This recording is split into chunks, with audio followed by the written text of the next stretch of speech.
Lo primero de todo, os quiero dar la bienvenida.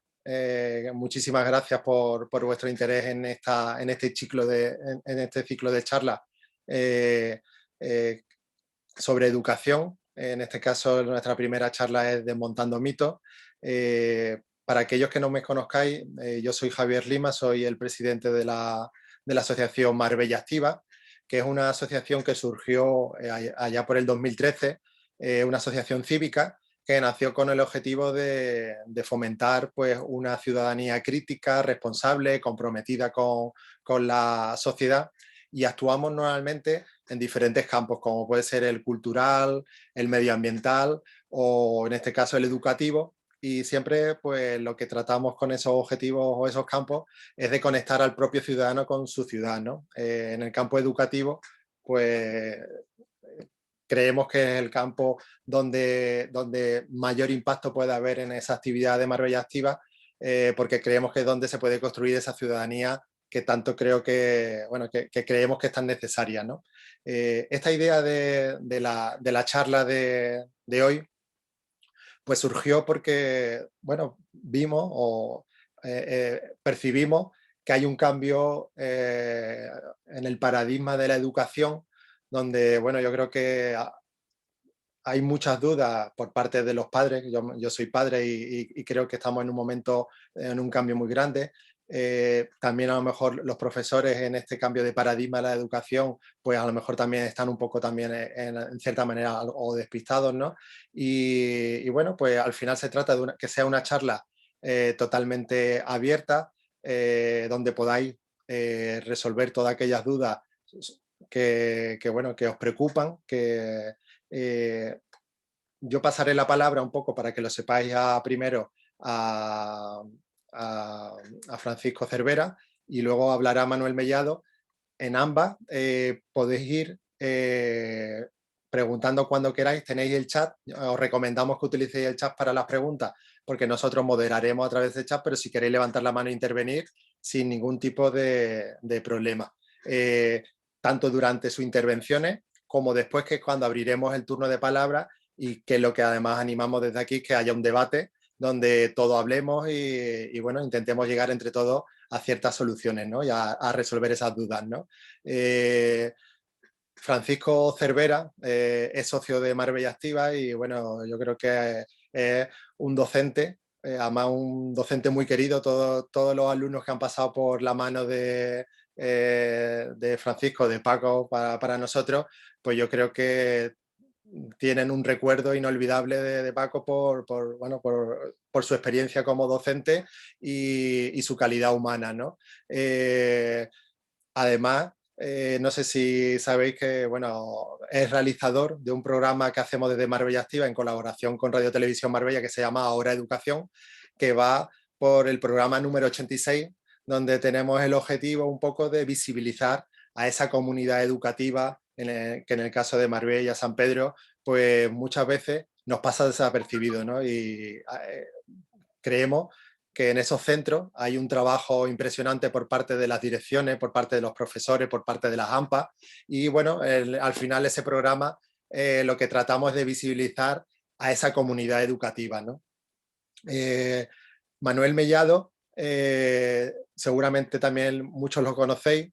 Él es docente, ya está jubilado, pero como Paco, pero bueno, ha sido maestro, y sobre todo en sus últimos años fue el director del Centro del Profesorado Marbella Coín, y bueno, muchos profesores han pasado por sus manos, por el CEP, precisamente para formarlos, ¿no?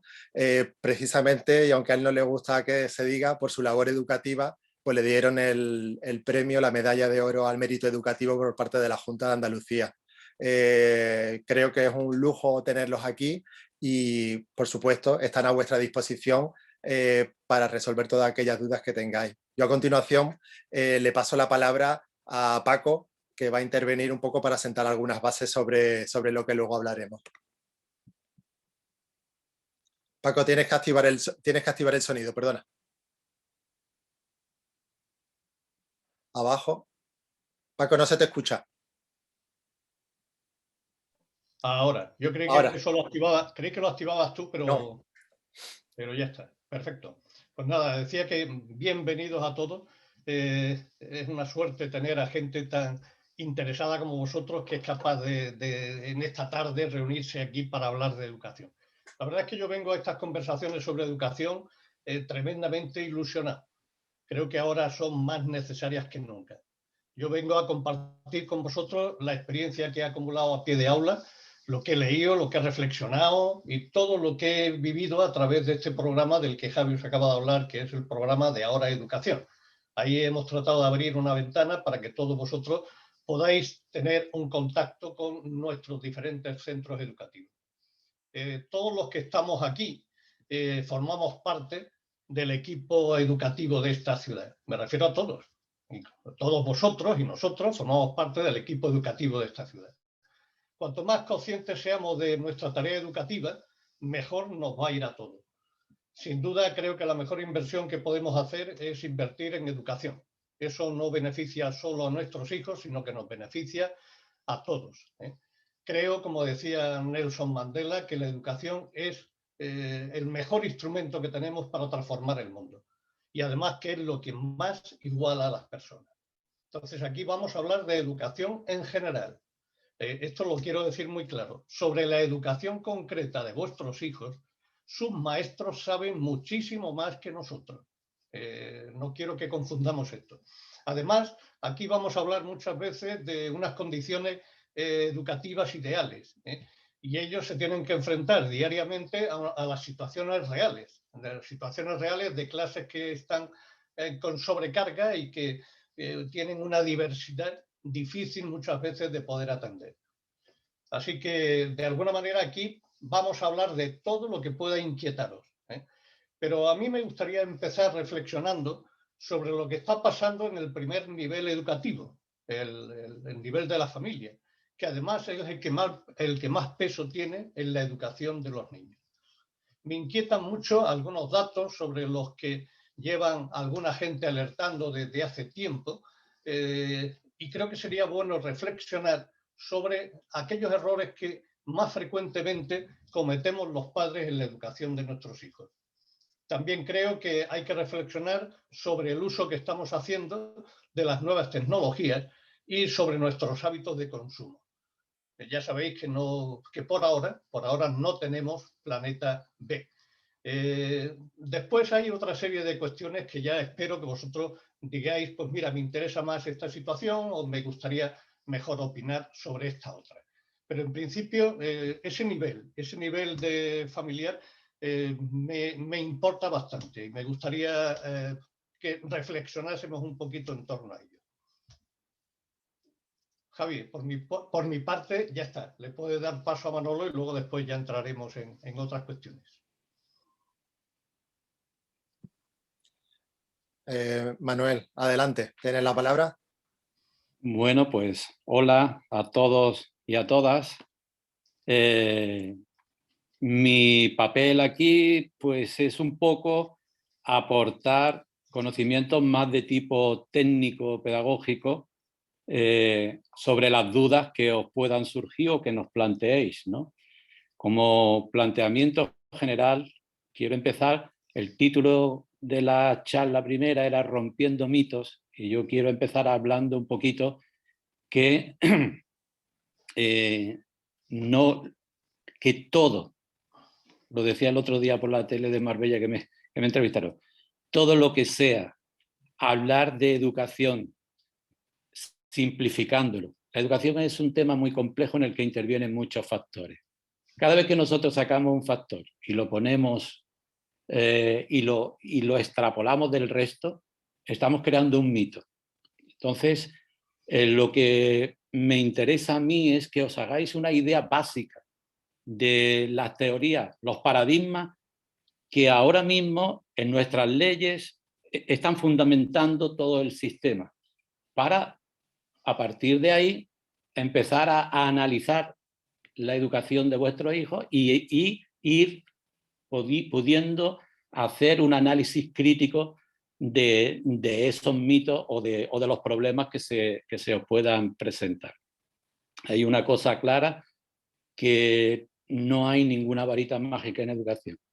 todo aquel que piense que hay un método que va a implicar que los alumnos no se esfuercen, está equivocado. La educación es esfuerzo, es trabajo. La cuestión es que el trabajo sea más productivo, que el trabajo sea mejor, más adecuado al contexto en el que se desarrollan nuestros alumnos o menos adecuado. Pero siempre tenemos que partir del trabajo. Y todo el que venda que es que con tal método el niño no se esfuerza, no. Todo eso hay que descartarlo un poquito. Entonces, como os decía, yo quería un poco mostraros 3 diapositivas para que tuviéramos eso de base. Y a partir de ahí luego ya analizaréis los problemas o los temas que a vosotros os interesan y los enfocáis desde esas 3 ideas que os quiero, o 4 ideas que os quiero mostrar. Así que, Javi, me pones para que pueda de anfitrión, me pones de anfitrión. ¿Estoy ya?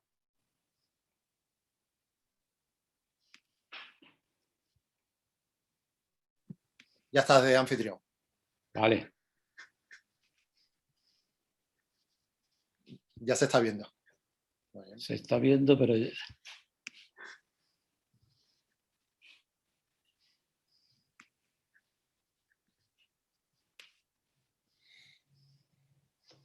Ah, ahora me parece que con las fotos no se ve, ¿no? Sí, sí, se ve perfectamente. Vaya, ahora yo con los...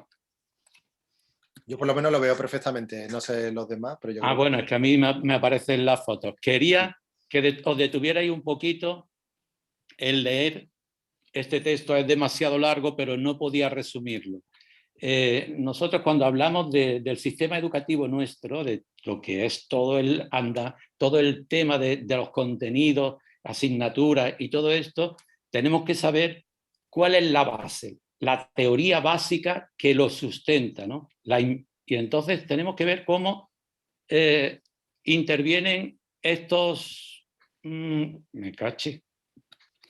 Interviene cómo desde Piaget, que definió que el conocimiento los alumnos lo elaboraban asimilando nuevos contenidos e interactuando con los contenidos que tenían previamente. Y ahí van, esto era, en esa teoría se basaba la LOCSE, la famosa LOCSE tan denostada. Y después Vygotsky vino a añadir un enfoque complementario al anterior. Y habla del socioconstructivismo. Es la teoría en la que está basada nuestra ley de educación y la próxima que va a salir también. Entonces, ahí, como ven, se le da mucha importancia. El conocimiento lo construyen los chavales en interacción. Interacción puede ser con el profesor, o puede ser entre ellos mismos, o puede ser con un ordenador. Y la cuestión es que cuantas más interacciones educativas se entiende, y cuanto las interacciones sean más ricas, el alumno pues desarrollará mejores conocimientos. Y eso se debe de hacer siempre teniendo en cuenta que es un elemento que es el contexto donde vivimos, que lo condiciona todo también. Esa idea tenemos que tenerla clara. A la hora de decir qué metodología es más, pues la que dé mejores interacciones e interacciones más ricas al alumno, ¿no? Y luego, ahí Vygotsky habla concretamente de dos ideas que, habla de muchas más, claro, pero 2 ideas quería que tuviéramos claras, ¿no? Una es el andamiaje. Y el andamiaje es la idea de que el conocimiento no crece por sí solo en los niños, sino que es con la orientación o la tutorización de alguien que lo va aportándolo de forma que tenga en cuenta lo que pone aquí al otro lado, las zonas de desarrollo próximo. Es decir, la zona de desarrollo próximo es que si yo conozco, si el niño educado ha llegado a un grado de desarrollo X, si lo que yo le doy está muy distante de lo que él sabe, no lo va a poder asimilar.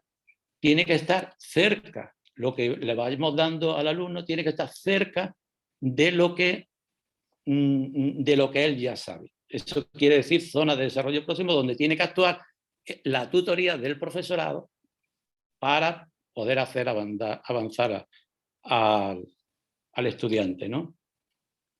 Esto se puede hacer por medio profesor-alumno, como hemos dicho, pero también entre alumno y alumno, o incluso en el aprendizaje no formal, que también se puede dar, ¿no? Esa es una idea.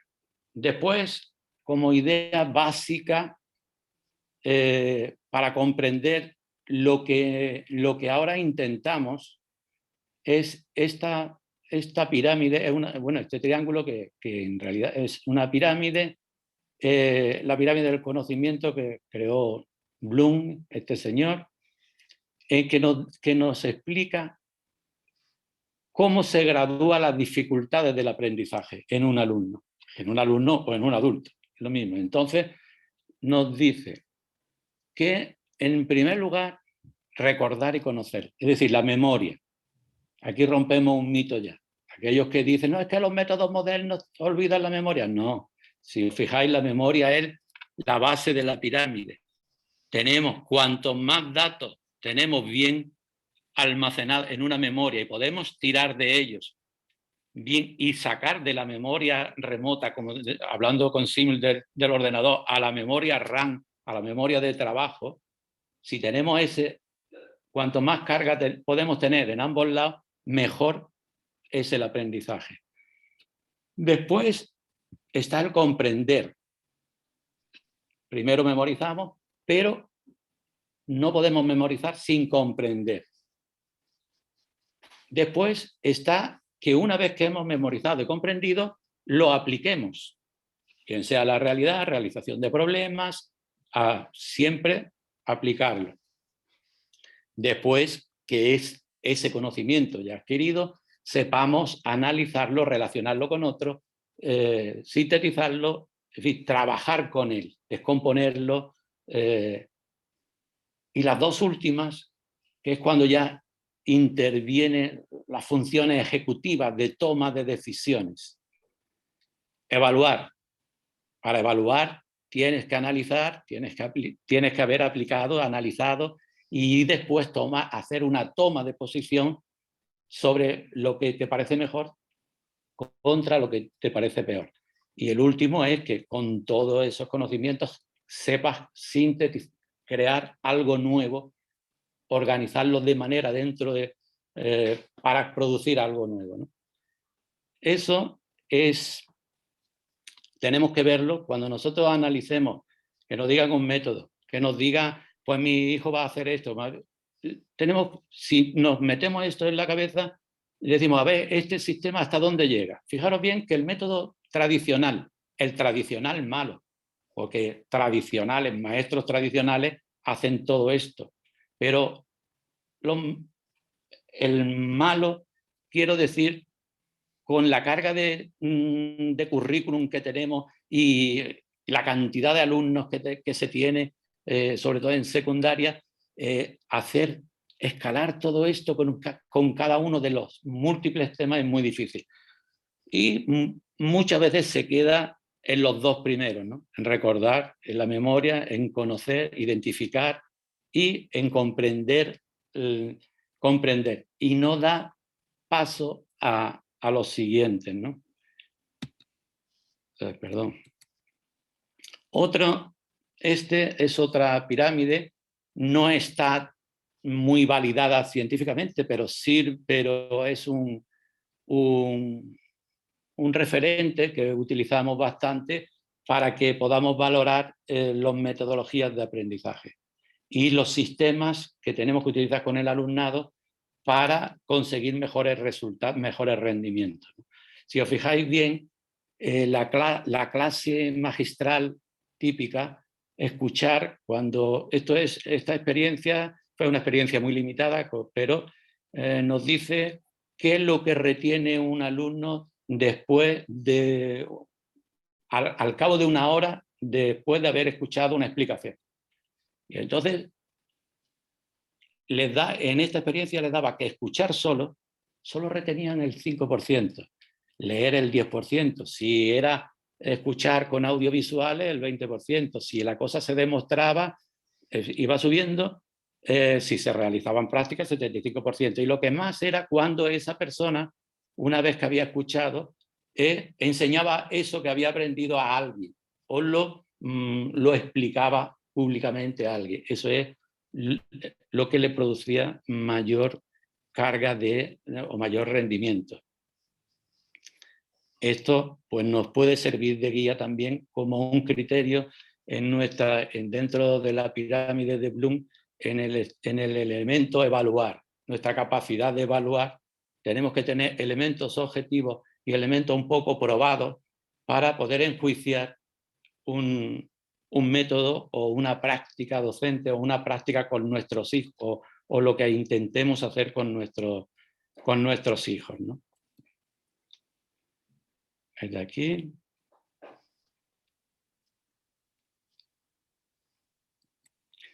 Y por último, os dejo aquí porque esto nos inquieta muchísimo, es el tema, la definición de competencia, ¿no?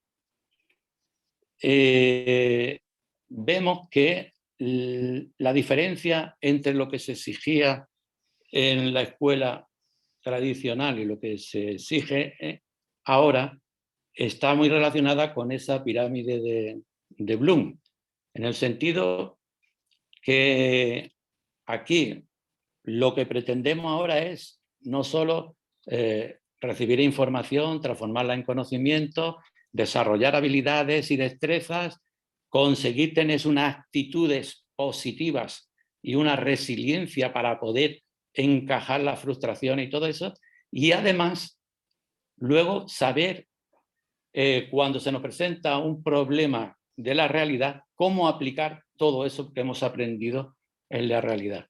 Lo que ha pasado con el sistema educativo, como veis, y lo que se le ha complicado la vida al profesorado, pues es enorme, porque es una cosa como muchísimo más compleja que dar la lección, aprenderla, que lo comprendieran bien, y eso está haciendo que un poco los temas educativos se estén desbordando de la comprensión general y estén generando problemas también, tanto en el profesorado como en los padres, como en las interacciones de ambos sobre el tema. Yo había quedado con Paco y con Javi que quería dar estas pinceladas y ahora íbamos a dar paso, o si vamos a dar paso para con lo que ha dicho Paco, los temas que él ha puesto sobre la mesa y estas pequeñas bases que nos pueden servir un poco como de referente a la hora de enfocar nuestras inquietudes, pues que hagáis preguntas o intervengáis sobre el tema. Y bueno, yo os dejo la palabra. Yo quito esto, tengo más diapositivas. Si surgen algunos temas de los que tengo previstos, pues podríamos volver a ponerla. Bueno, os toca ahora intervenir a vosotros. Hay que abrir los micrófonos, Javi, o que se levante la mano para poder intervenir. Cada uno, el que quiera hablar, lo abre y habla y luego lo cierra y ya está. Y así pues tenemos menos ruido. Si alguno no lo sabe, aquí donde pone reacciones, picáis y sale levantar la mano. Cuando Javi se refiere a levantar la mano es a que hagáis un clic aquí para que sepamos que queréis intervenir. O directamente abren y intervienen, o sea que no hay mayor problema. Que yo sé que hay muchas dudas. Así que nada, adelante, animaros, que la charla precisamente la va a enriquecer vuestras preguntas, vuestras dudas, ¿no? Las que tenemos todos como padres e incluso también como docentes, ¿no? Bueno, rompo yo el hielo, a ver si así se anima el resto. Quería preguntaros, Manuel y Paco, esto que nos habéis expuesto, ¿en qué grado sigue existiendo en la enseñanza, dijéramos, actual? ¿Y en qué grado se podría mejorar? Ya sé que es un tema que la enseñanza, aparte de lo que son lo que es el tema de profesorado, pero también evidentemente entra la comunidad de padres y madres y también, por supuesto, la del alumnado, ¿no? O sea, creo que la enseñanza es el conjunto de esas tres piezas fundamentales, ¿no? Entonces, que nos explicaráis un poco en qué situación estamos y yo como madre, por ejemplo, ¿cómo podríamos o de qué manera, qué mecanismos tendríamos que empezar a poner en marcha para que esto cambie, ¿no? ¿En qué sentidos, ¿no? ¿En qué direcciones? Manolo, ¿empiezas tú o empiezo yo? Empieza. Para empezar de una manera positiva, es verdad que estamos en una situación, Manolo dice que no estamos en una época de cambio, sino en un cambio de época, y lo quiere dejar bien claro en la situación que ahora mismo nos encontramos.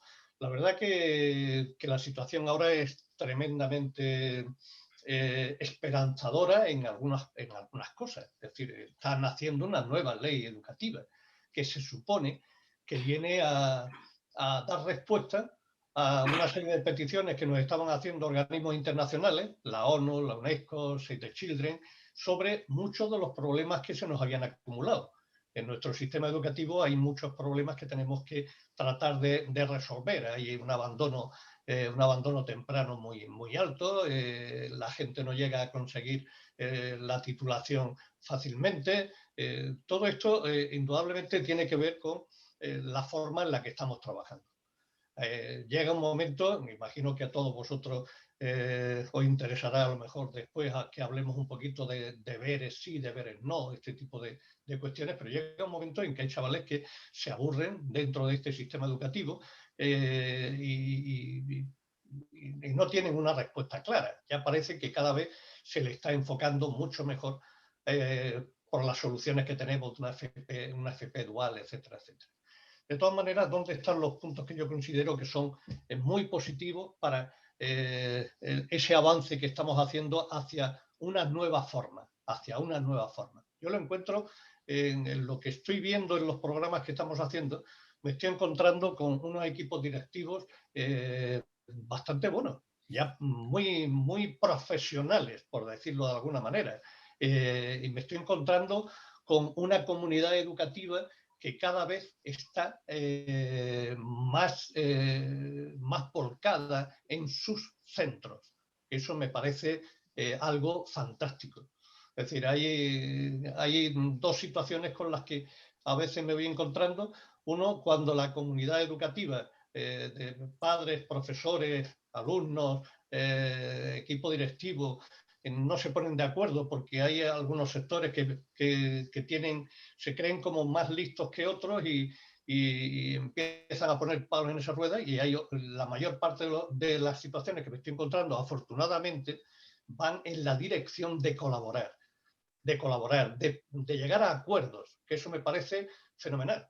Oye, que tenemos un problema sobre la cuestión de los deberes. Bueno, vamos a hablarlo. Yo creo en la autonomía, que los centros tienen que tener cada vez mayor autonomía. Esta experiencia la hicieron en nuestros vecinos en Portugal, le concedieron autonomía a los centros, el 20% lo decidía el centro en función de sus necesidades, y parece que está marchando bastante bien. De hecho, en abandono escolar temprano, Portugal estaba muy por encima de nosotros y ahora está muy por debajo de nosotros. Algo tiene que estar funcionando bien cuando estas cosas pasan, ¿no? Entonces, esos equipos directivos, unos profesores que cada vez vienen mejor preparados en pedagogía. Es decir, hasta ahora había una diferencia muy clara en la parte de lo que son primaria y secundaria. En primaria, Todos los profesores salen con una formación pedagógica muchísimo más fuerte que en secundaria, donde nos formaban para nuestra materia, pero no teníamos una formación pedagógica, la íbamos adquiriendo según íbamos pudiendo, ¿no? Pero parece que hoy eso está mucho mejor. Así que yo tengo bastante fe en que gracias a esos equipos directivos, gracias a la formación de ese profesorado, gracias a la colaboración de esa comunidad educativa, vamos a poder hacer este tránsito más fácilmente, más fácilmente, ¿no? ¿Qué es necesario? Absolutamente necesario. Estamos en una situación, desde mi punto de vista, de atasco fuerte y tenemos que empezar a salir, pero indudablemente hay que apoyarse en las líneas que yo estoy indicando. Ese Paco, es mi punto de vista. muchas gracias, Paco. Tenemos un par de preguntas. Begoña, abres tú si quieres el micrófono. Perfecto, ya lo tienes abierto.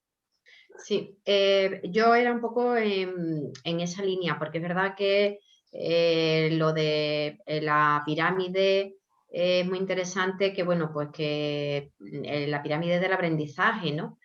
Que mi hijo ya está ahora en primero de bachillerato y es verdad que a lo largo de toda la trayectoria que lleva él en el colegio, pues yo veo que es verdad que los educadores y los profesores no todos están en la misma línea de dar un tipo de educación que quizás sea pues un poco lo que dice esta pirámide, ¿no? De no dar tanto una materia en la que el alumno se tiene que limitar a escuchar, con lo cual el resultado de la retención que tenga del tema es menos interesante para él, y veo que no aplican demasiado, pues bueno, pues esas otras técnicas que pudieran haber, pues o bien de audiovisuales o bien de el poner en práctica. Entonces, claro, es verdad que me interesaría saber ese programa, si tiene una fecha prevista, si eso pues, será un acuerdo que se tenga que presentar ante educación, o no sé yo si es que hay algo sobre la mesa o es simplemente lo que se está viendo haciendo diferentes análisis en los centros educativos y lo que los profesionales estáis viendo que da mejores resultados, ¿no? No sé si me he explicado. Yo creo que sí, Manolo. A ver, yo Gracias. creo que te refiere a... Bueno, lo que yo he puesto ahí no es nada que sea de la ley obligatorio. Digo, son los fundamentos que se pretende con la ley.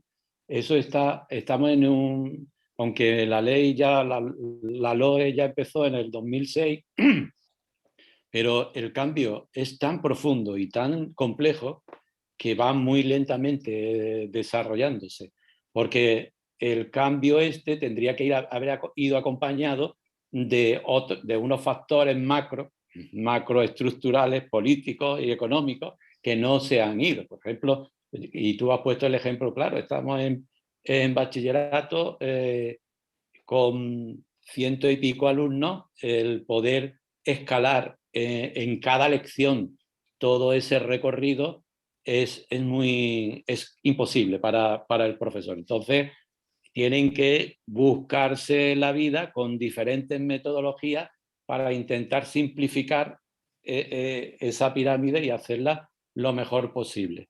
Y lo que sí está claro es que nuestra intención aquí, que como padres lo sepáis y que el propio alumno, que es a esa edad más todavía, es que el que tiene que hacerse responsable de su propia formación, sería el que tendría que buscarse también las formas, ¿no? Porque, como ha dicho Paco, el profesorado cada vez se está formando más, pero la evolución de la sociedad es rapidísima.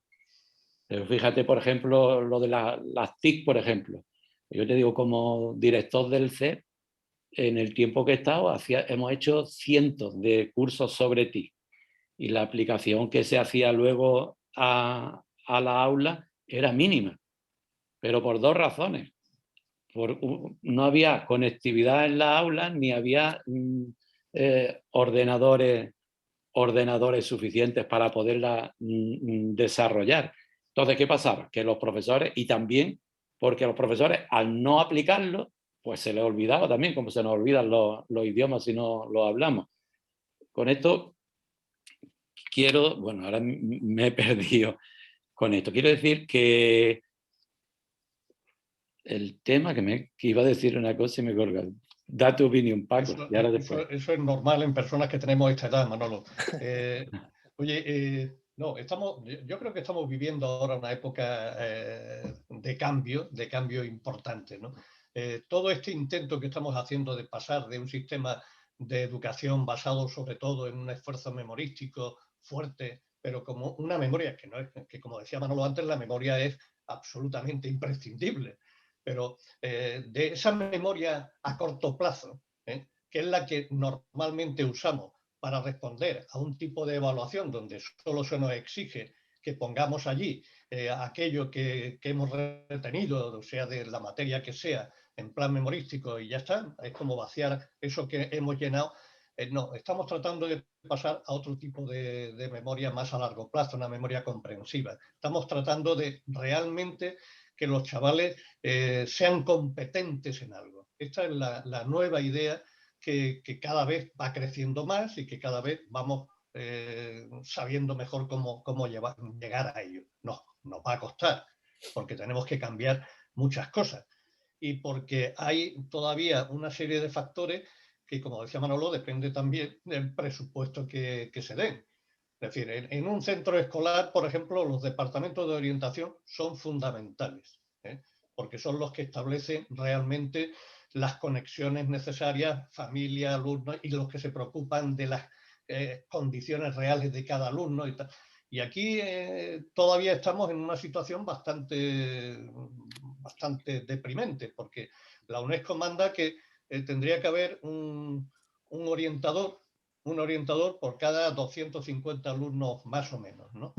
Y aquí pues hay un orientador a lo mejor para 800 alumnos, 900 alumnos, depende del centro, depende de las circunstancias. A veces ni siquiera tiene el orientador fijo, sino que está compartido. Y esto que parece que no tiene importancia, tiene muchísima importancia, porque es el elemento clave para que todos estos cambios se puedan llevar a una realidad mejor. Hay cantidad de chavales en nuestras aulas que no han podido ser analizados. De esos que a veces decimos los profesores, hay que ver el latazo de niño resulta que ese latazo de niño, resulta que lo que tenía era un TDAH o lo que tenía era otra circunstancia que conociéndola hubiésemos podido ayudarle a salir adelante de otras maneras, ¿no? Entonces, esto sí es importante y yo creo que es bueno que lo vayamos conociendo toda la comunidad educativa para que sepamos de alguna manera dónde tenemos que incidir. Yo, retomando lo que me quedé colgado, porque me salí con el ejemplo de las TIC, que lo que quería decir era también cómo ahora el profesorado se ha puesto las pilas de forma masiva y en lo que llevamos de pandemia, pues todo el profesorado y los centros están implementando plataformas en los colegios, están dominando un montón de problemas y de estrategias y de una manera acelerada. Quería decir, porque ella me había dicho que si todo implementar sistemas o metodologías educativas que cubrieran toda la pirámide está siendo más lento porque es mucho más complejo. Sí hay aquí entre los presentes está Enrique González, que es director del FEI San Pedro, que están haciendo una implementación de metodologías de este tipo que recorren la pirámide, como el trabajo por proyectos o las matemáticas manipulativas. Utilizan las TIC de forma creativa y de una forma socioconstructivista total para trabajar. Ese trabajo se está implementando lentamente. El profesorado tiene que ir adaptándose, las nuevas generaciones de maestros ya lo están dando en las facultades y se va implementando poco a poco. Cuando se implementará más conforme también los recursos económicos y personales que tienen los centros, pues puedan ir acompañando el tema, sobre todo en el campo que ha tocado Paco, el último, de la atención a la diversidad, que es hoy por hoy el tema más complejo y más difícil de abordar que tenemos en los colegios. En secundaria, por la estructura misma de la etapa, es más difícil implementar este tipo de metodologías globalizadoras, como el trabajo por proyectos, que se propone hacer un proyecto y todas las asignaturas tratan sobre ese tema, se vuelca y se desarrollan sobre el tema que se ha elegido. Puede ser, por ejemplo, elaborar una guía artística de Marbella, pues a partir de ahí se dan las matemáticas, la lengua, el inglés, se da todo, los profesores se coordinan y el alumno percibe la realidad de una forma global, las asignaturas, cómo confluyen las asignaturas para desarrollar, para construir un trabajo, y a su vez generan dentro de él una visión global de la realidad y una visión de aplicación de los conocimientos inmediatos. En bachillerato esto es, hoy por hoy, es más difícil, aunque hay ya centros que aplican, pues en vez de trabajo por proyecto, a lo mejor trabajo por problema, o aplican pequeños trabajos de investigación, otros así, van implementándolo poco a poco. Esa es la situación, lo que me preguntaba, la situación que existe actualmente. Tenemos, Manuel, Paco, varias manos levantadas. Primero Lucía, luego Marlene y luego la compañera que, como viene K22, no sé tu nombre, pero bueno, ahora... Natalie. Natalie, ¿no? Perfecto, muy bien. Pues luego Natalie, que no te reconocía. Lucía, tu turno. Bueno, a ver cómo resumo.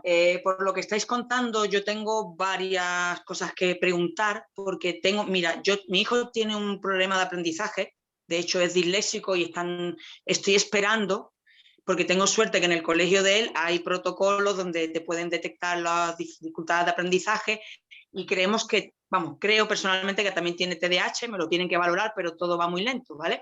Mi pregunta y mi miedo es, porque yo tengo suerte que en el colegio de mi hijo están intentando, que no lo consiguen siempre, adaptarle a él los tipos de forma de aprendizaje debido a su dificultad.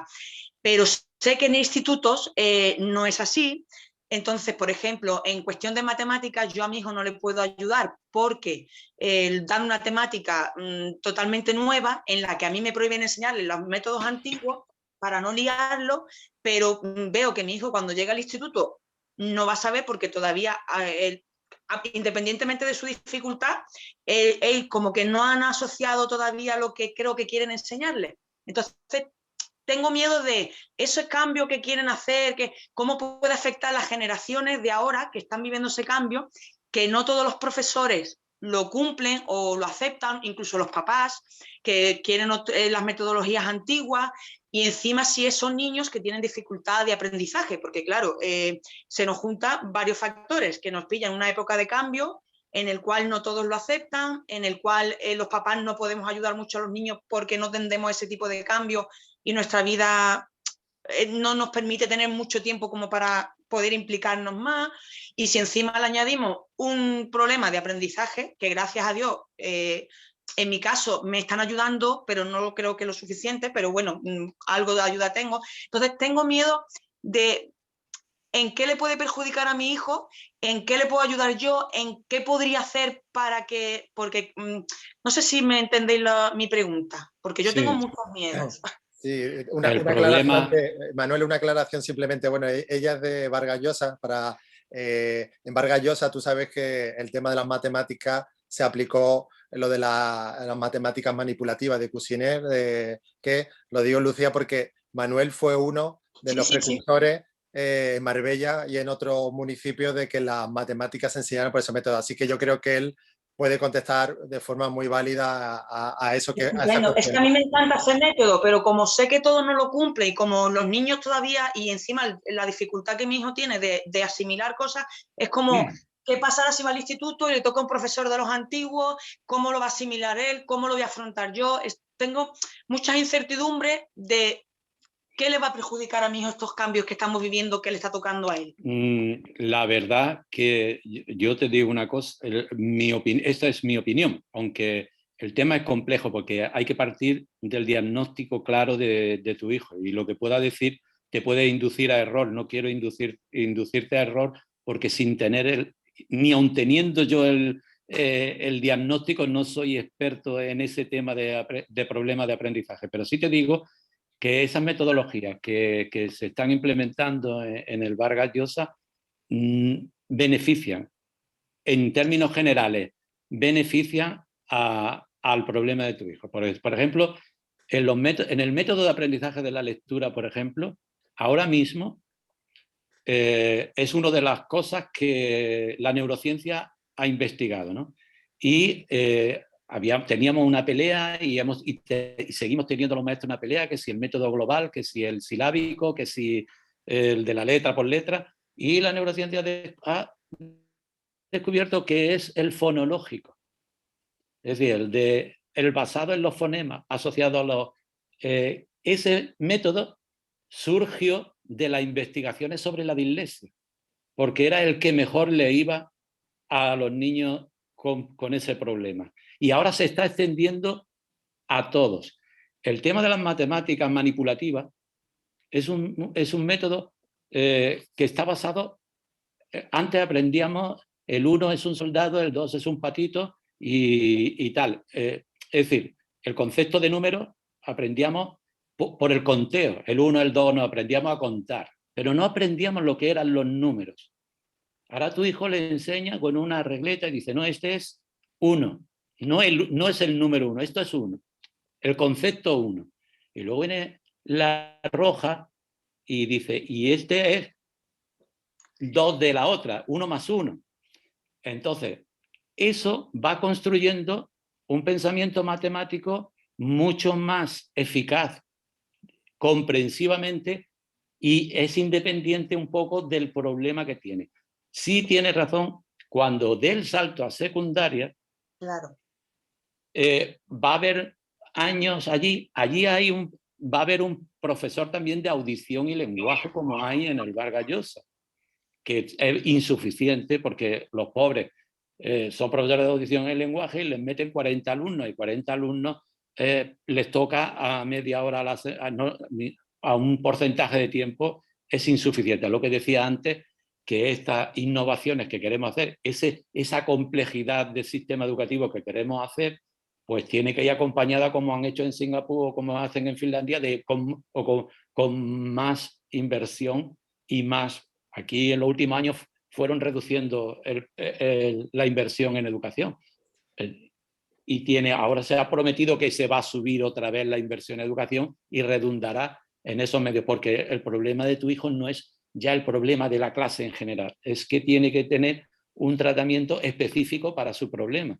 Y cuanto ese tratamiento, el profesor que lo dé sea más especializado, porque es imposible que todos los profesores de un instituto y de una escuela sean especialistas en ese tema, ni en el TDAH ni en la dislexia. Entonces, esa es la situación para ellos.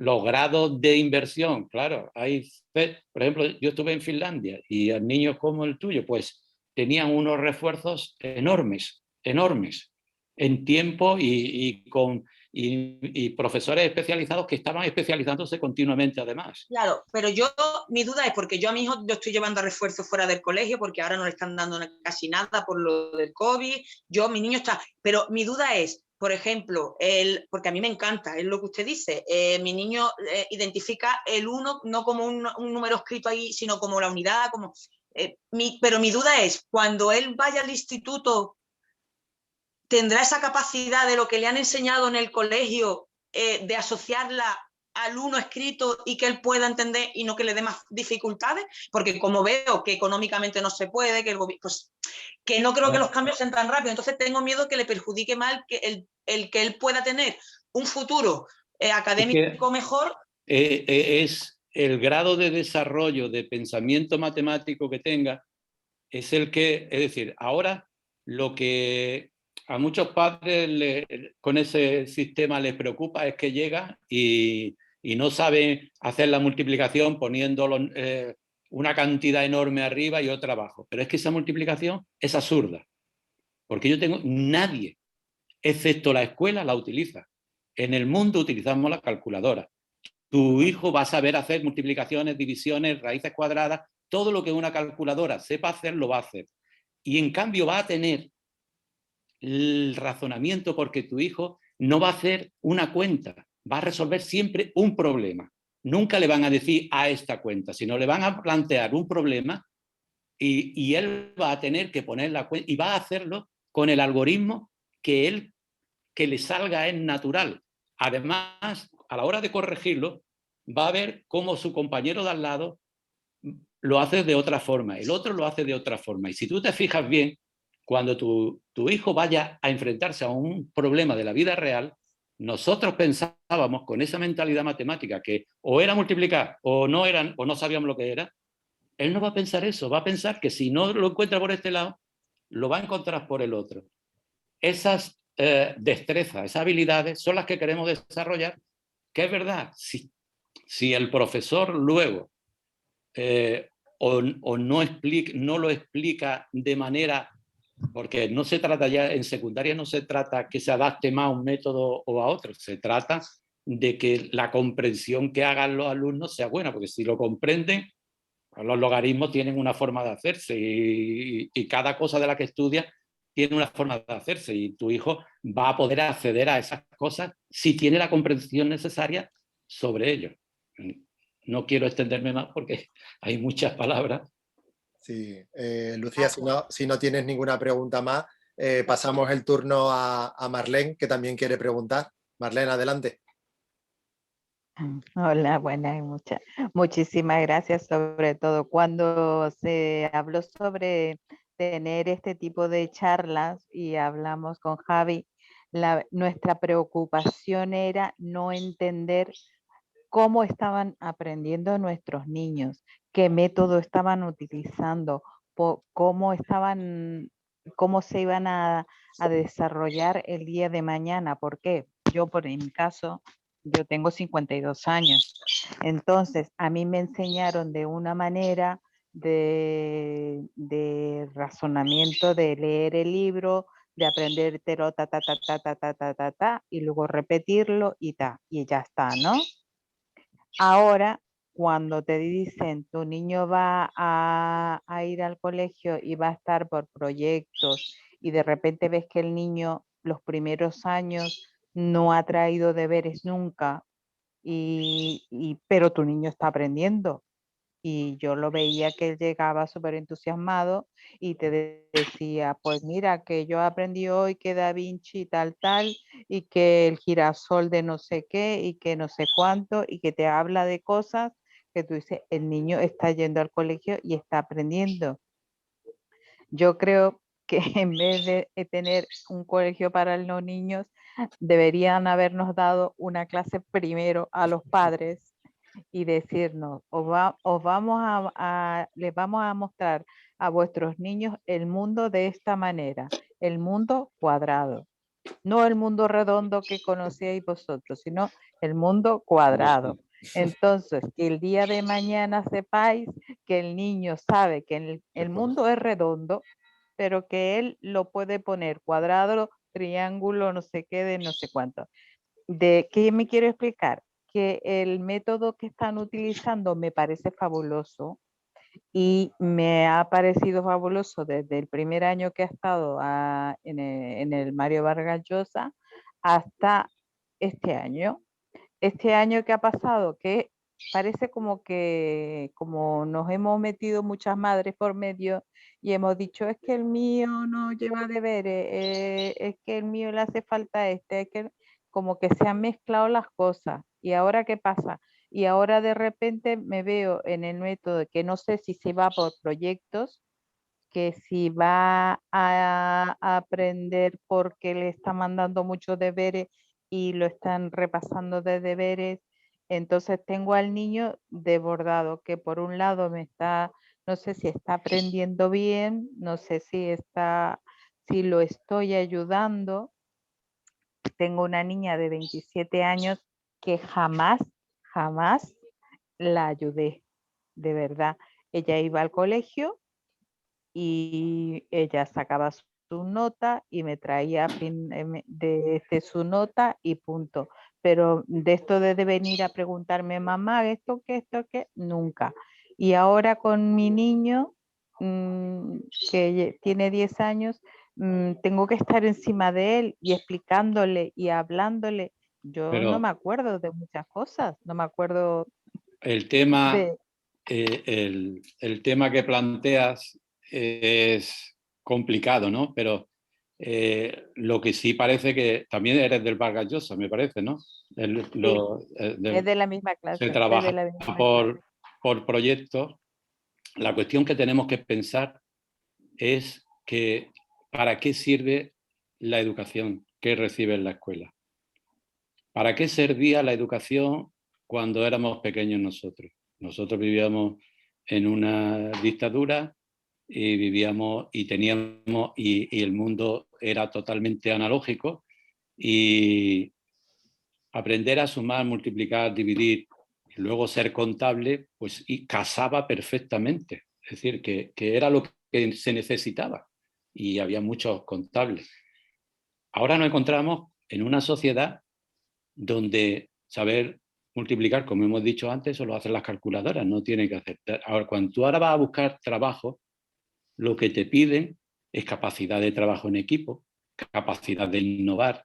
Fíjate, estamos hablando de la pirámide que he puesto de las capas de arriba, no estamos hablando de las de abajo. La formación esa que tú recibiste no te preparaba para lo que ahora. Es que tú ahora no encuentras un trabajo que sea mecánico rutinizado así, de calidad. Tienes que ser, incluso para trabajos muy simples, te piden que trabaje en equipo, que sepa entender, que sepa innovar, que sepa una serie de, que tenga unos ciertos valores. Entonces, ¿por qué ha cambiado el sistema? Porque las exigencias de la sociedad son distintas. Entonces, esa formación que están dando ahí de trabajo por proyecto y esa manera de trabajar se adapta mucho esa manera de investigar de tu hijo, que dice que llevan deberes o no llevan deberes. Pueden llevar deberes. Cuando trabajan por proyectos, los chavales hacen deberes que no son deberes. Porque si están trabajando sobre Van Gogh, pues ellos están, o sobre los girasoles, ellos buscan girasoles y están mirando girasoles. Hacen unos deberes distintos. No hacen unos deberes rutinizados, sino unos deberes distintos. Pero que eso ya depende de la necesidad que tengan determinados alumnos para reforzar o no reforzar para el hecho de mandarlo, o incluso la complejidad del tema, que en un momento determinado hay determinados temas, y yo lo digo muchas veces, un profesor de secundaria con la cantidad de contenidos que tiene que mandar deberes de vez en cuando porque le da tiempo a explicar para que comprendan cómo se hace un ejercicio, pero para practicarlo luego, que eso se interiorice, pues tiene que mandar que hagan 2 o 3 fuera porque no tiene tiempo para hacerlo, ¿no? Es decir, que ahora que todo tiene que estar en relación al proceso evolutivo de los chavales.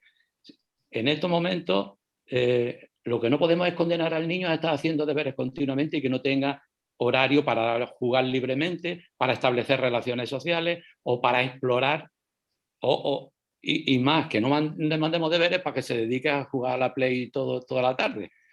Es decir, que las dos cosas es un equilibrio que las familias tienen que establecer entre unas cosas y otras. Y el profesor tiene que ponerse de acuerdo con el colectivo y un poco plantear él las necesidades. Mira, en este tema hace falta deberes, en este tema no hacen falta deberes. Yo lo veo así, por lo menos. Muchas gracias, Manuel. Pasamos el turno a Nathalie, que no te había reconocido, perdona. Nada, todo tuyo. Gracias. Hola, bueno, un poco les quería contar sobre lo que estaban explicando, que empecé la semana pasada a trabajar en el Mayorala haciendo experimentos científicos y explicando el método científico, y quería contarles la experiencia de lo vivencial, cuando uno les hace algo vivencial a los niños. realmente se vuelven sumamente participativos, todo les interesa, tienen miles de preguntas. No vayas a cometer el error de decir algo fuera de lo que estás tratando de explicar, porque también les interesa. Que realmente yo en mi experiencia estoy viendo ese cambio educacional del que están mencionando a un cambio vivencial que me parece fantástico y que realmente lo manipulativo es lo que los hace aprender. Es que les preguntábamos del experimento anterior, de cuando les explicamos el método científico, y casi todos recordaban hasta las palabras, todo, que se hace por hipótesis, que eran palabras nuevas para ellos. Bueno, entonces llama mucho la atención cómo le escala lo vivencial, lo experimental. Y a su vez quería hacer el aporte también de mi experiencia, porque yo soy actriz y he trabajado haciendo muchos talleres y cosas para niños en educación y a través del teatro, y es increíble como hablaban recién de que un método que te puede hacer, por ejemplo, el teatro, te ayuda en el lenguaje, en la lectura, en la sociabilidad, en ponerte en el lugar del otro, cómo hay ciertas herramientas con las que se puede hacer mucho, muchísimo más que solamente un libro, por ejemplo, de texto, digamos, ¿no? Muchas gracias, Natalie. Totalmente de acuerdo, Natalie. Qué maravilla, por Dios. Y eso es una alegría. Ir a ese cole, yo me apunto ahora mismo, vaya. Me apunto ahora mismo para ir para allá. Y además con el teatro, con todo. Eso es el cambio que se está produciendo. Eso es lo bueno de lo que estamos hablando. Pero, claro, yo también antes, cuando se hablaba no sé, de profesores tradicionales o profesores nuevos, y tal, yo quiero romper una lanza en favor del profesor, sea antiguo, sea nuevo. Es decir, a mí el educador es aquel que se esfuerza en realmente conocer a cada uno de los niños que tiene y en buscarle las mejores soluciones para que pueda desarrollar su talento, que eso en definitiva cuentas es lo que buscamos. Y que además que aprenda a convivir con los demás, que eso es lo básico, lo fundamental. Entonces, eso pasa siendo tradicional y siendo de los métodos nuevos, que cada uno utiliza en función de lo que puede en ese momento, coge todos los recursos. Yo he visto a gente emocionar simplemente con la tiza en la pizarra. Y he visto gente que no emocionaba con todos los medios audiovisuales del mundo. Es decir, no hay una relación directa entre el uso de tantos medios y que luego el proceso educativo sea ni mejor ni peor, ¿no? Eso lo quería dejar por ahí. Muy bien. Bueno, muchas gracias. No sé si hay más preguntas planteadas. Sí, o... tenemos más preguntas, más manos levantadas, por lo menos dos más. José Carlos, que además había puesto por el foro, había puesto alguna cuestión para compartirla con el grupo, así que le paso la palabra a José Carlos, que tiene la mano levantada hace rato. José Carlos, no sé si no... Sí, perfecto. Sí, ahora voy. Un momentillo, voy a... No sé si ahora... Creo que sí se me ve, ¿verdad? Se te ve. Se te ve. Vale. No, vale, muchas gracias.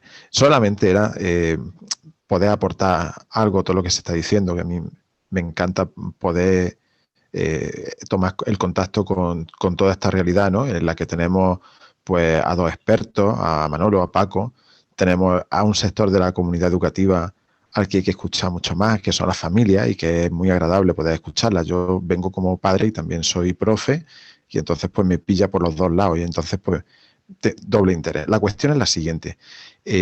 Manolo apuntaba antes a la taxonomía de Bloom, y a mí a veces me da la sensación de que el problema no es tanto que se llegue o no se llegue a procesos cognitivos más altos, que se llegue a crear, que se llegue a evaluar o que se llegue a analizar. Es el tiempo de clase o el tiempo escolar o el tiempo de aprendizaje, en definitiva, que se dedica a cada uno de los niveles de ese modelo, de esa pirámide, ¿no? Por eso es por lo que yo os apuntaba antes, un modelo que complementa un poquillo que tiene la taxonomía de Bloom. No sé si habéis podido ver la imagen que os he mandado, si no, Si queréis puedo compartir pantalla, no sé si voy a poder compartir pantalla, no puedo porque soy anfitrión, pero simplemente era mostraros una estructura que es el modelo de Puente Dura, que tiene una estructura en forma de diamante. Lo que hace es que dedica menos tiempo escolar a la memorística. También es verdad que es muy difícil dedicar mucho tiempo escolar a la creatividad, a la creación, más que la creatividad, a la creación, y por eso es por lo que se detiene más en los niveles intermedios, es decir, en el aplicar y en el analizar, que son los que además necesitan, por otra parte, según defiende este modelo, el acompañamiento del docente, ¿no? Entonces, bueno, solamente aportar eso, ¿no? Creo que, a ver, voy a volver por aquí. Creo que sobre todo lo que comentaba Paco hace un momento tampoco, no se trata de profesores ni tradicionales ni innovadores. A mí me parece más bien que es cuestión también de cómo seamos capaces de ingeniárnoslas cada uno de los que estamos trabajando en esto para poder llegar a abarcar todos los niveles, que de verdad que son muy importantes, poder abarcar todos los niveles de esa taxonomía de Bloom y dedicarle el tiempo que merece a cada uno. Y con esto ya pues finalizo. Era solamente aportar esa chispitilla. Muchas gracias por dejarme realizar esta aportación. Al contrario, José Carlos, muchísimas gracias a ti. Y José Carlos ha compartido el enlace, lo podéis ver en el chat, ¿de acuerdo? Le paso la palabra, estaba Enrique, pero Enrique creo que no lo veo ahora, no sé si era el siguiente, pero me ha desaparecido, así que mientras viene o no viene le pasamos a Claudia, que era la siguiente. Claudia, simplemente tienes que activar el sonido. Que tiene la mano levantada. Manuel, si te acuerdas, ponme de anfitrión, porque yo creo que estás tú de anfitrión y tengo yo menos operatividad, porque Claudia tiene la mano... ¿Fui yo de anfitrión? Creo que no, que estabas tú. Ya podemos ver a... Ah, es que aparece Claudia, pero no eres Claudia. Ahora sí, solo tienes que activar el volumen. Bueno, para que lo sepáis, los nombres de cada uno lo podéis activar arriba y lo podéis cambiar para que se vea vuestro nombre si queréis, vamos.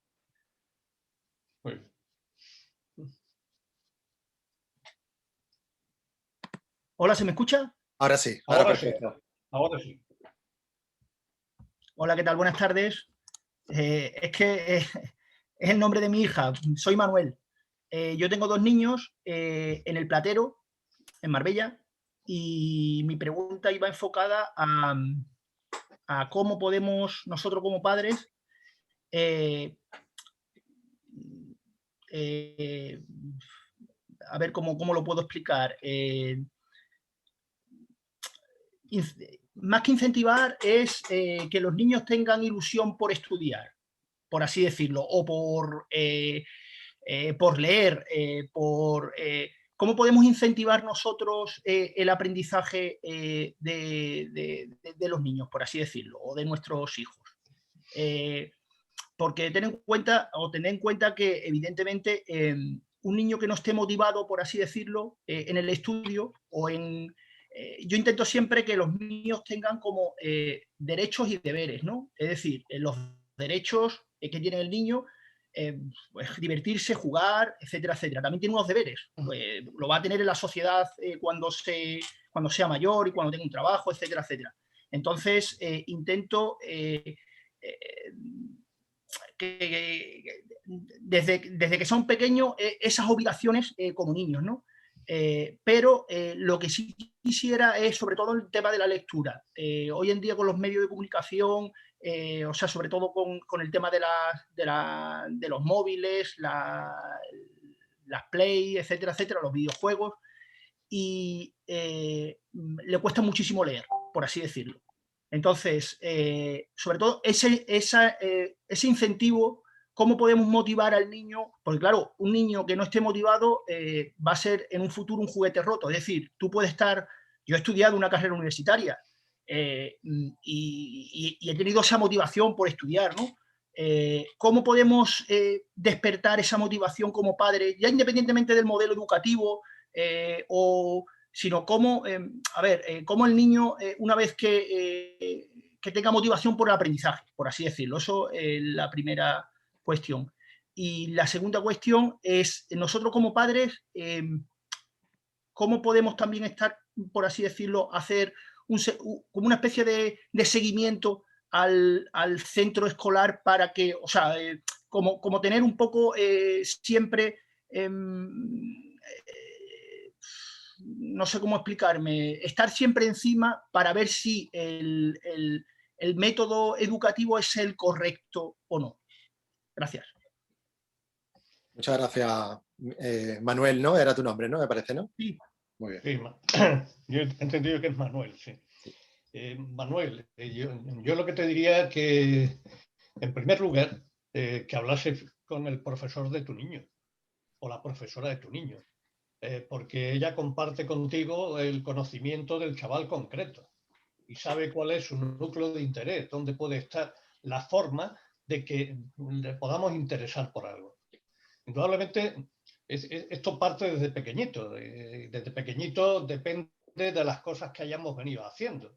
Si le contábamos cuentos, le leíamos libros y aquello le entusiasmaba, pues mira, era una forma en la que luego se continuaba. Si cuando los niños, cuando son pequeños, que son filósofos puros, empiezan a hacer preguntas y a lo mejor nosotros no les atendemos suficientemente o se dan cuenta de que esas preguntas no son las preguntas adecuadas, vamos coartando de alguna manera esa posibilidad que ellos tienen de seguir interesándose por todo lo que les rodea.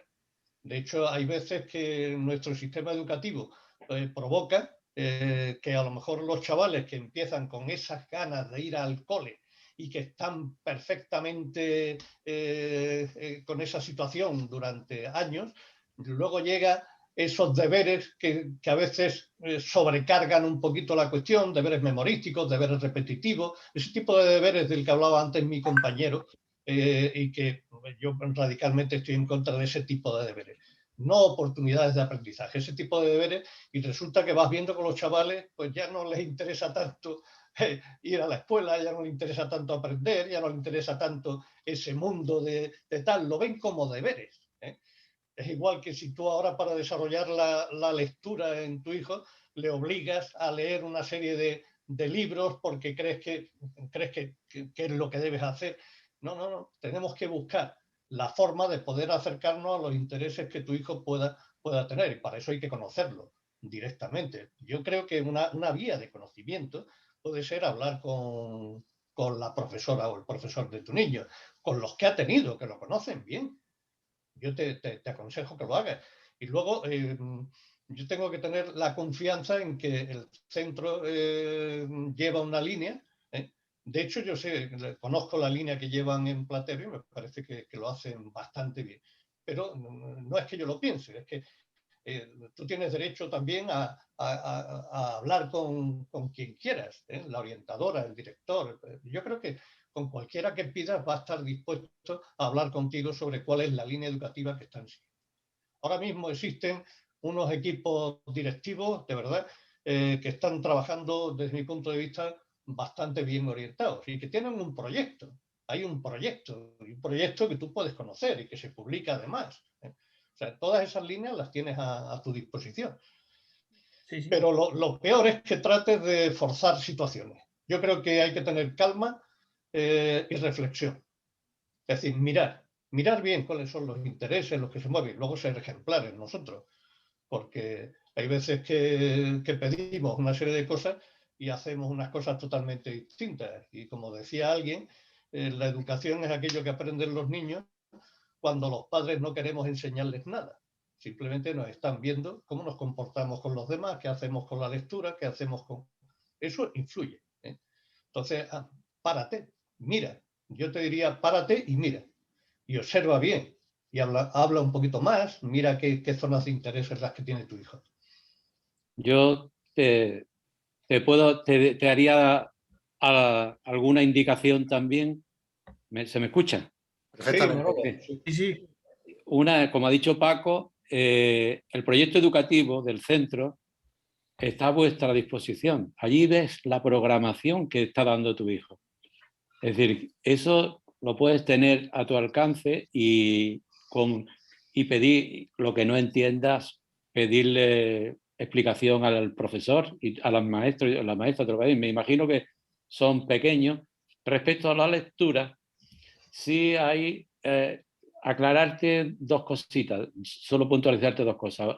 Hay dos trabajos que tenemos que hacer con los chavales. Uno es animación a la lectura, que les guste la lectura, y otro, el tema ya más profundo de comprensión lectora, ¿no? Primero hay que engancharlo a la lectura. Como ha dicho Paco, uno es el ejemplo. Está comprobado, si ven al padre leer, los niños adquieren un... Otro es, hay técnicas, es decir, que le vaya comprando libros adecuados a su nivel lector.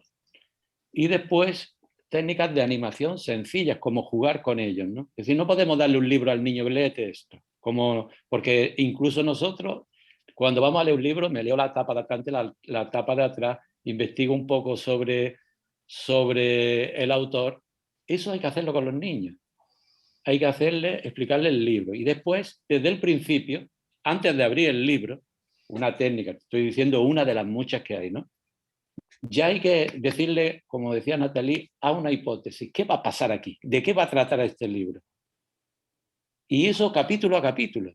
Porque si tú te das cuenta, lo que a nosotros nos engancha un libro y hace que no lo cerremos, es que hacemos una hipótesis mental del siguiente capítulo. Y queremos comprobar si se ratifica mi hipótesis o me he equivocado o me sorprende el autor, ¿no? Entonces y de esas, si tú pones técnicas para animar a la lectura, ahora mismo que tenemos esta internet tan maravillosa, hay muchas, pero te estoy diciendo, hay que trabajar y en estos momentos muchísimo más, porque los chavales tienen estímulos mucho más poderosos que el libro de papel. También luego hay que la animación a la lectura, no podemos descuidar la lectura visual, que hay que enseñarlo a leer imágenes y que hay que enseñarlo las lecturas discontinuas, que son gráficas, que son infografías, que son esquemas. Entonces, todo eso hay que ir dosificándoselo según las edades y con técnicas para motivarlo, lanzándole retos, lanzándole pequeños retos. Es lo que venimos hablando antes de la metodología motivadoras, manipulativas, motivadoras. Pueden ser motivaciones manipulativas como el método experimental que explicaba Natalie, pero también es creando retos, dándole pistas para que se vayan enganchando a todo.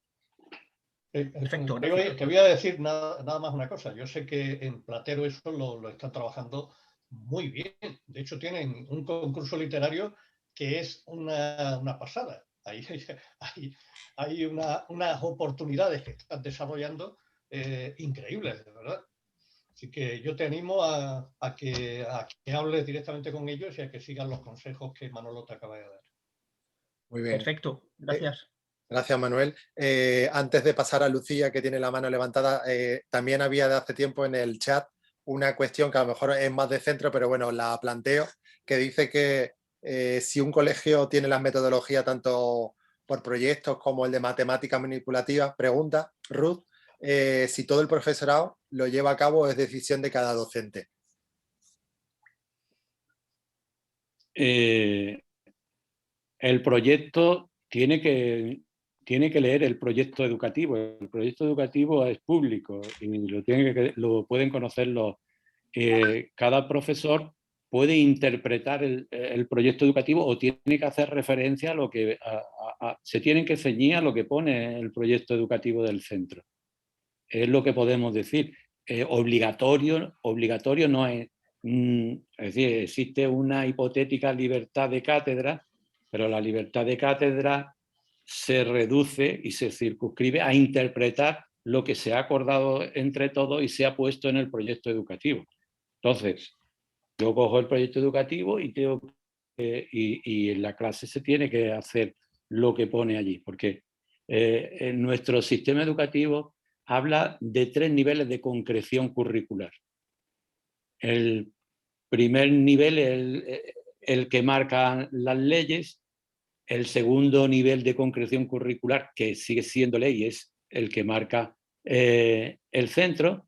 Y el tercero es el que se lleva ya a la clase también, que es la programación de aula, que también se puede conocer. Y los 3 son lo que constituye el currículum que se imparte al alumno.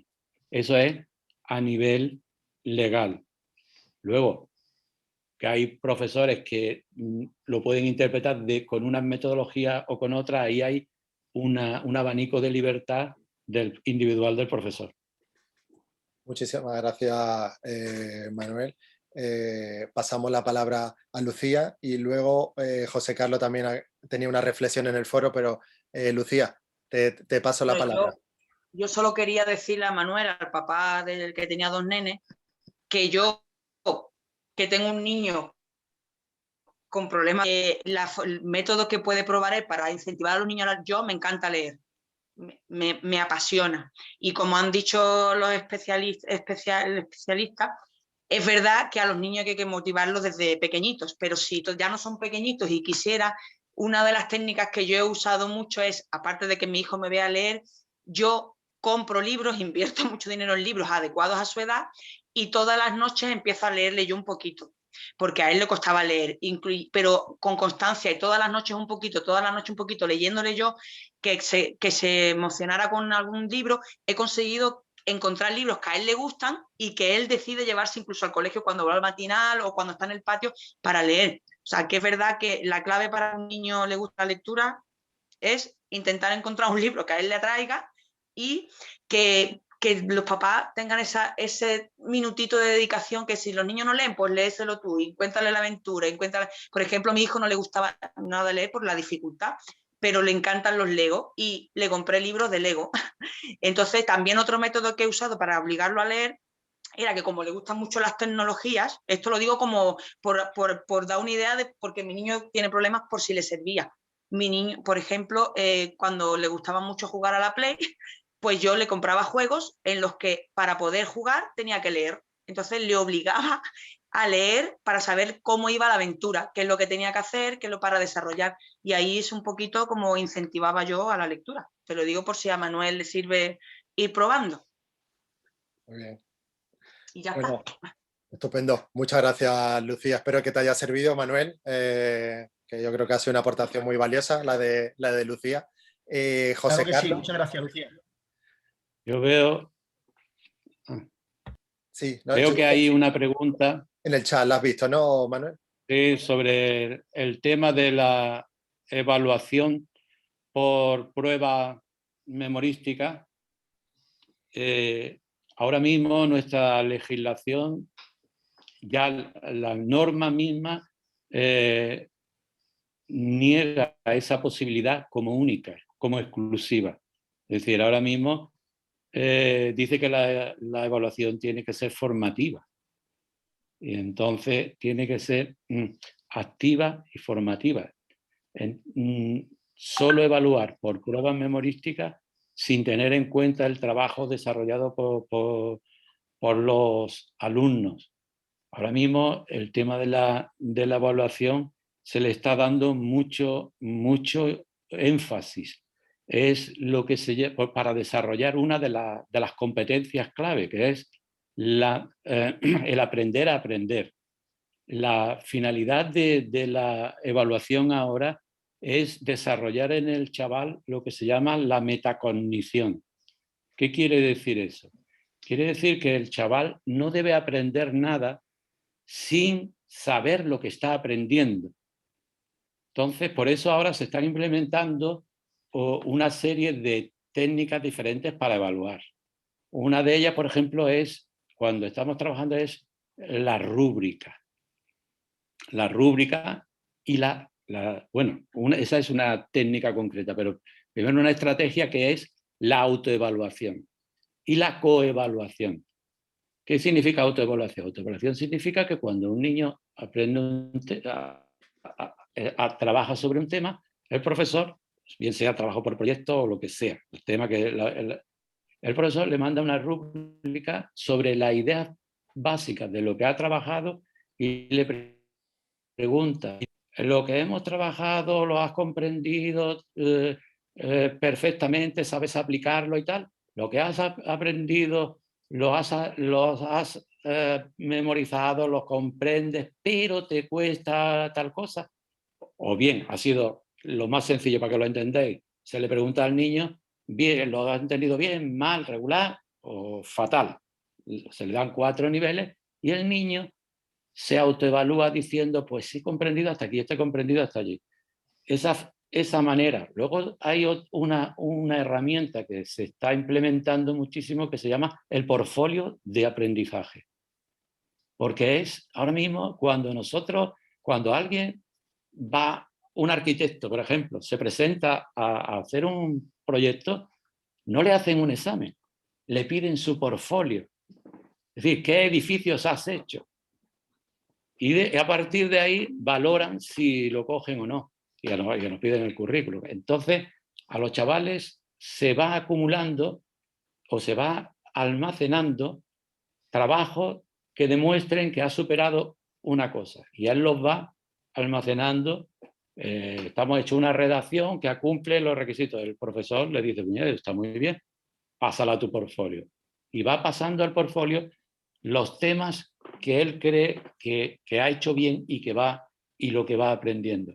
Y luego, al repasar ese portfolio, pues va haciendo esa metacognición de lo que he aprendido y que me falta por aprender sobre este tema. Puede él mismo, por sí mismo, ir viendo hasta dónde ha llegado, que le falta. Es fundamental ahora mismo en el tema educativo y en el tema profesional y en todos los temas. Esto de la metacognición se está aplicando a todos los niveles y hay muchas herramientas. Hay siempre preguntar y también cuando se hace la coevaluación, que uno aprende, el compañero evalúa cómo lo ha hecho el otro evalúa cómo lo he hecho yo. Es una manera también de darle entre ellos y te ha faltado esto o lo ha hecho muy bien. Son técnicas, es lo que quería decir. La evaluación ahora mismo solo por pruebas, exámenes, lo que llamábamos exámenes, exclusivamente, eso no es, estrictamente no es legal, sin valorar más cosas. Los trabajos que ha hecho, bien sea más evolucionado, como estoy diciendo, con técnicas de metacognición, pero por lo menos hay que evaluar los trabajos, hay que evaluar la actitud, hay que evaluar más cosas. Yo para terminar con este tema, lamentablemente todavía hay muchos ejemplos que están funcionando de otra manera, a base de ese tipo de exámenes que todos conocemos. La evaluación indudablemente condiciona todo el proceso de aprendizaje, es clave. Pero tenemos derecho a que nos den exactamente desde el principio los criterios de evaluación. Oiga, dígame exactamente cómo voy a ser evaluado, qué tengo que hacer para que así, de alguna manera, no quedemos sometidos simplemente al resultado de un examen, de una prueba. Creo que hemos cumplido, Javi, el tiempo que estaba. Ya hay gente que además tiene otras cosas que hacer. A mí se me ocurre que nos hagáis llegar, si queréis que sigamos con este tipo de encuentros, nos hagáis llegar cuáles son vuestros intereses, cuáles son las cuestiones que queráis que vayamos desarrollando, y así podremos de alguna manera seros más útiles, ¿no? Aparte de que toda la conversación es muy buena y es muy para que todos aprendamos cosas y que ahora tendremos, eso es otra advertencia que quería hacer desde el principio, que todo lo que nosotros decimos aquí hay que pasarlo por el filtro de nuestro propio criterio, de nuestro propio pensamiento crítico, que aunque nos llamáis especialistas, yo no me siento especialista de casi nada, ¿no? Yo simplemente comparto una serie de experiencias, indudablemente en lo que he vivido, en lo que he reflexionado, en lo que he pensado, pero que todos tenemos que hacer lo mismo, ¿no? No sé si vosotros tenéis otra idea, Manuel, Javi. A ver, yo... Bien, lo mismo que has dicho tú. Encantado de estar aquí y si ha servido para algo, Pues muy bien.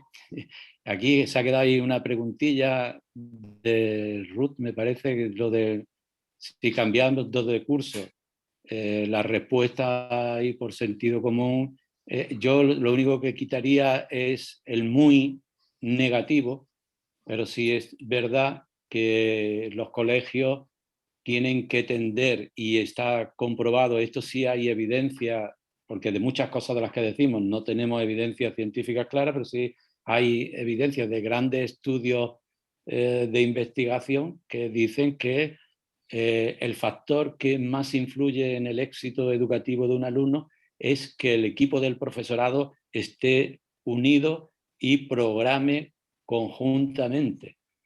Cosa que aquí, por la tradición que tenemos en nuestro país, por historia, por derechos adquiridos, por 10.000 cosas, los directores, eso se va consiguiendo lo mismo que otras cosas, lentamente. Y hay profesores que también, el dicho que tenemos en España es que cada maestrillo tiene su librillo, es decir, cambiar ese dicho que está aposentado tanto por una cultura colaborativa y de equipo cuesta. Se va trabajando los proyectos educativos y esto que hemos hablado, eso ya va unificando los temas y va avanzando muchísimo, pero sí se puede dar ese caso, pero no que sea muy negativo, porque los chavales a fin de cuentas son esponjas y se adaptan rápidamente. Lo primero que hace un alumno es adaptarse al profesor. Y de este va de esto, y ya saben por dónde tienen ellos que moverse. Es decir, que es negativo porque sí es muy positivo lo contrario, el ir todo a una y planificarlo todo conjuntamente, pero cuando no se hace, pues sigue siendo esto, en proceso. Y nada más, pues muchas gracias por haberos apuntado al tema y por participar, por hacer las preguntas, y aquí estamos a vuestra disposición, como ha dicho Paco, que si queréis contar con nosotros, pues repetimos la experiencia las veces que haga falta. Sí, yo también dar las gracias en nombre de Marbella Activa a vosotros por estar ahí respondiendo a todas las preguntas. Quería trasladar a los participantes mi agradecimiento por estar ahí, por vuestras inquietudes, por vuestras preguntas. Y bueno, esto se supone que es un ciclo de charlas que lo habrá en función de vuestras inquietudes. Si creéis que hay cuestiones como temas educativos, hay muchísimos, se puede profundizar en muchos de ellos, y creéis que algunos de ellos es de interés para la siguiente, pues tan fácil como en nuestro correo. Yo os mandaré un correo para daros las gracias, y ahí os mandaré una serie de temas para que si queréis elegir alguno de esos que creéis que es más prioritario, pues estupendo. Que tenéis otro en la cabeza que creéis que deberíamos tratar en una próxima charla, pues lo manifestáis y lo organizaremos pues para la próxima charla que hagamos. Solo me resta eso, pues daros las gracias y nada, daros las buenas noches. Muchísimas gracias a todos. Muchas gracias. Gracias, buenas noches, gracias. Gracias. Gracias.